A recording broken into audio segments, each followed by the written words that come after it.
हमारी खबर भी कभी कभी लगाते रहें और सबको शुभकामनाएं परिवार के लिए, सबके लिए। सर, प्रधानमंत्री के साथ जो है आज वर्चुअली आप जुड़े थे। आज प्रधानमंत्री जी के साथ एक वीडियो कॉन्फ्रेंस थी जिसमें सारे चीफ मिनिस्टर्स जुड़े हुए थे और मुझे इस बात की प्रसन्नता है कि प्रधानमंत्री जी ने एक बहुत फोकस्ड जो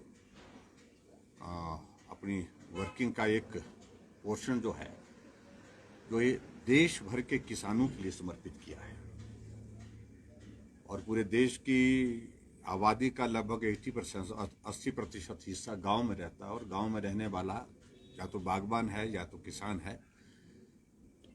और ऐसे में अगर हिमाचल प्रदेश की अगर हम बात करें तो हिमाचल प्रदेश में किसानों की संख्या, गांव में रहने वाली संख्या जो है, पॉपुलेशन का जो हिस्सा है लगभग वो तो 90% के करीब करीब है। और मुझे इस बात की प्रसन्नता है कि जो किसान सम्मान निधि की अगर बात है तो आज 10वीं किस्त जो है प्रधानमंत्री जी ने, जो देश का सबसे बड़ा वर्ग है किसान, उनके लिए जो है वो जारी की। 10.09 करोड़ किसानों को, यानी कि 10 करोड़ 9 लाख किसानों को आज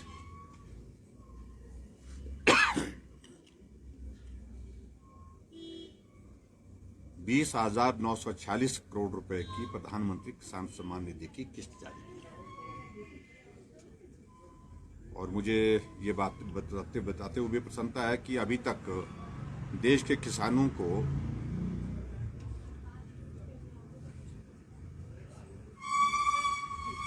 ये फिगर क्या है, 1.80 करोड़ तो उसमें पॉइंट लगा दिया ना,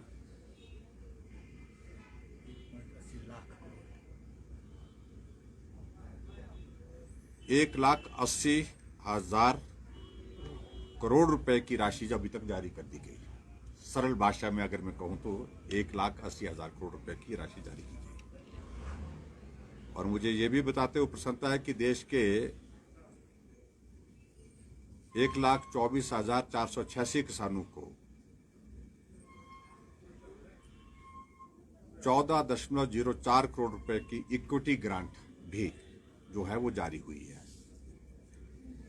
हिमाचल प्रदेश की जहां तक बात आती है तो हिमाचल प्रदेश के लिए इसमें 9,68,164 किसानों को किसान सम्मान निधि का लाभ मिला है और 31 दिसंबर 2021 तक 1,537 करोड़ रुपए 1,537 करोड़ रुपए जो है वो हिमाचल प्रदेश को इस किसान सम्मान निधि के अंतर्गत जो है हमारे किसानों को प्राप्त हुआ है। प्रदेश में 7 एफपीओ को भी आज 16.72 लाख रुपए जो है वो इक्विटी ग्रांट जारी की गई। तो ये एक संक्षिप्त जानकारी आज की वीडियो कॉन्फ्रेंस की, जिसमें प्रधानमंत्री जी ने संबोधित किया। लेकिन सबसे बड़ा इंपॉर्टेंट पार्ट उसमें यह है कि जिस एक कार्य को हिमाचल प्रदेश ने सरकारी स्तर पर उसकी शुरुआत की, वो प्राकृतिक खेती, उस पर प्रधानमंत्री जी का बहुत बड़ा फोकस रहा और पूरे देश भर के किसानों से इस बात के लिए आग्रह किया कि प्राकृतिक खेती को बढ़ावा देने के लिए आप काम करें। और उस पर एक जो डॉक्यूमेंट्री थी, उस डॉक्यूमेंट्री में भी हिमाचल प्रदेश का बहुत जो काम किया गया उसको भी दर्शाया गया। आज ये हमारे लिए भी प्रसन्नता की बात है।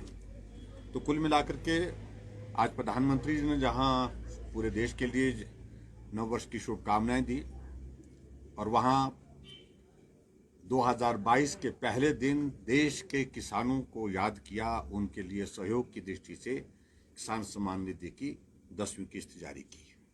सर 2010 में कृषक मित्र योजना शुरू हुई थी गांव में, लगाए गए थे, लेकिन उनकी ट्रेनिंग के बावजूद आज तक उनकी सेवाएं नहीं ली गई। क्या इस दिशा में सर सरकार कोई प्रयास? नहीं, उनकी सेवाएं ली गई, लेकिन उनका कृषक मित्र का एक वो कॉन्सेप्ट ये था कि वो वन टाइम ग्रांट आई थी केंद्र सरकार से और उनको लगाया गया था पंचायत में, लेकिन उसके बाद वो ग्रांट बंद हो गई केंद्र सरकार से।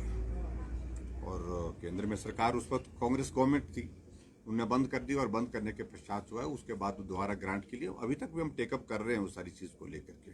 काम किया उनने, ट्रेनिंग भी उनकी हुई और लेकिन अब आज की तारीख में वो ग्रांट नहीं मिलने के कारण जो है वो इस तरह की बात है। सर कल इस तरह का दो महत्वपूर्ण घटनाएं घटी और दोनों ही दुखद घटनाएं, जैसे रिच को लेके एक थ्रेट परसेप्शन था और कल बड़ी अफरा तफरी का माहौल रहा और पूरा जो सेलिब्रेशन था उसमें निकल गया। दूसरा वैष्णो देवी वाली घटना हुई सर, दोनों को अलग से इस तरह से। वैष्णो देवी में जो घटना हुई है वो सचमुच में दुखद है और बहुत सारे करोड़ों लोगों की श्रद्धा है वहाँ पर और उस भाव के साथ लोग वहाँ पर जाते हैं और लोगों की इच्छा रहती है कि हम नए साल के इस शुरुआत को माँ का आशीर्वाद लेकर के शुरू करें। इस भाव से वहाँ पर बताया गया कि जो श्रद्धालु थे जो वहाँ पर दर्शन करने के लिए आए थे तो उनकी संख्या भी ज़्यादा थी, लेकिन जो घटना घटित हुई है मैं उस पर हमें भी इस बात को लेकर के हमारी भी संवेदना है और 12 लोगों की जान गई है ऐसी जानकारी मिली है। जहाँ तक दूसरी बात की अगर का जिक्र कर रहे हैं तो शिमला के बारे में सिर्फ इतना ही मुझे कहना है उनमें बहुत विस्तार से कुछ चीज़ों को हमको आगे कहने की आवश्यकता नहीं है क्योंकि वो संवेदनशील इश्यूज हैं, लेकिन इनपुट थी और बहुत रिलायबल सोर्सेज से थी वो और जिसके कारण ये बताया गया कि उस जो कम्युनिकेशन प्राप्त हुआ था उसमें जिक्र शिमला की रिज का आया था। रिज पर जो है आज के तारीख मतलब नई साल के उपलक्ष्य में जो है वो कुछ वारदात करने के लिए अंजाम देने के लिए प्रयत्न कर रहे हैं। तो उस दृष्टि से हमें उचित लगा कि हम रिस्क ना लें। हमने रात को बैठक भी की, अधिकारियों के साथ बातचीत भी की। नई साल तभी मनाएंगे जब हम रहेंगे सब लोग, इसलिए हमारे लिए महत्वपूर्ण विषय था जो लोग यहाँ पर आए उनकी सुरक्षा का विषय। इसलिए कोई भी घटना वहाँ पर ना हो इस बात को सुनिश्चित करने के लिए वहाँ जो लोग थे आए हुए उनसे हमने निवेदन किया और निवेदन करने के बाद वो वहाँ पर रिज के मतलब क्योंकि जहाँ जहाँ भी हमने कहा रुके हैं, जहाँ भी आप ठहरे हैं वहाँ जाकर के आप सेलिब्रेट करें और मुझे लगता कि भी इससे बेहतर और कोई करने की हमारे पास कोई गुंजाइश नहीं थी। वो करने की हमने कोशिश की और सब ठीक है। और इस बात के लिए भी धन्यवाद करना चाहूँगा कि जो हमारी आर्मी की भी एक जो बम को उसका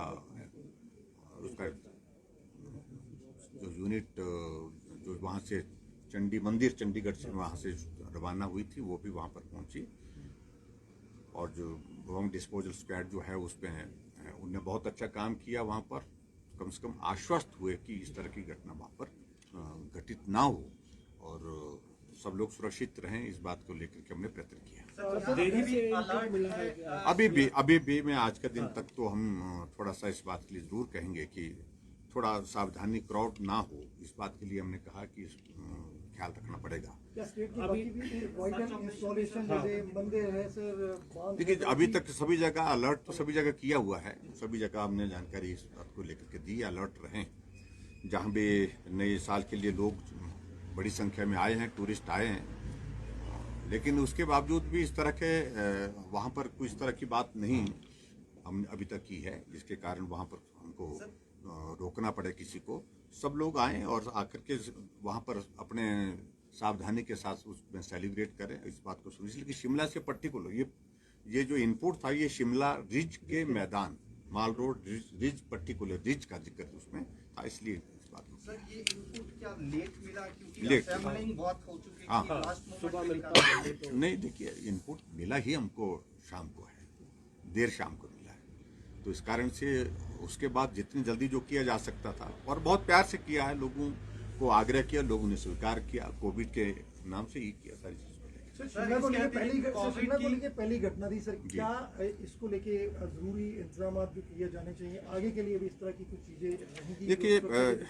ऐसे में आने वाले समय के लिए भी इन चीज़ों की ज़रूरत रहेगी क्योंकि हमको सावधान होकर के काम करना होगा और ऐसे ओकेजन्स पर कुछ लोगों की जो इस तरह के जो तत्व हैं जो सारे अमन में जो है खलल डालना चाहते हैं और ऐसी जगह को चुनते हैं, ऐसे दिन को चुनते हैं जहां जो है वो इस प्रकार की जो है वो घटना करने की कोशिश करें जिससे एक दहशत का एक माहौल खड़ा हो। तो उस बात को गंभीरता से लेने की जरूरत थी, इसलिए हमने वो किया है। सर, कोविड के मद्देनजर अभी क्या कोई रेस्ट्रिक्शंस होंगी?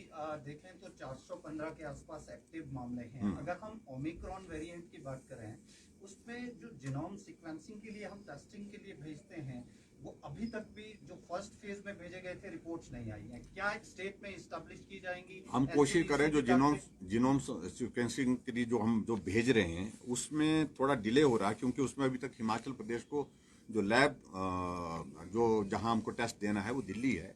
तो दिल्ली वहां से हमारे जो सैंपल भेजे गए हैं उसमें डिले जरूर हो रहा है उसका रिजल्ट आने में, लेकिन सारे मैकेनिज्म डेवलप किया जा रहा है कि जल्दी परिणाम कैसे आ सके, ताकि अगर ओमिक्रॉन का वेरिएंट अगर पाया जाता है तो उसके लिए हमको एक्स्ट्रा एफर्ट्स डालने पड़ेंगे, एक्स्ट्रा प्रिकॉशंस लेनी पड़ेंगी, और उसके बाद हो सकता है उसके बाद फिर रिस्ट्रिक्शंस भी हमको लगानी पड़ेगी। एनसीडीसी की तर्ज पर हिमाचल में लेबोरेटरी लैब्स फिक्स की जाएंगी? हम इस बात पर विचार करें। Thank you please. नए साल की आप सबको शुभकामनाएं, और आप लोग सब लोग